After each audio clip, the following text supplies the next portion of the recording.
18 साल का अगर हो जाए तो उसको एक वोट देने का अधिकार है, चाहे कितना अमीर से अमीर व्यक्ति हो या शक्तिशाली व्यक्ति हो या अंतिम पैदान पे खड़ा हमारा व्यक्ति हो। इस संविधान ने सबको इक्वल पावर दिया है, समान अधिकार दिया है।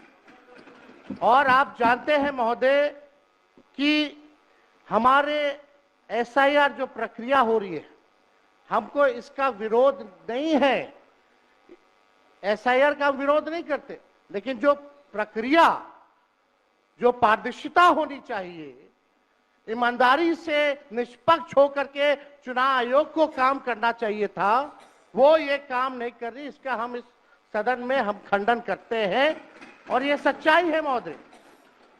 मतलब चुनाव आयोग का ये कहना है कि हम जो है कंप्लेंट मिला कि बाहरी वोटर आ गए हैं या बाहर के अंदर आ गए हैं, ये उनके न्यूज के सूत्रों से मिला।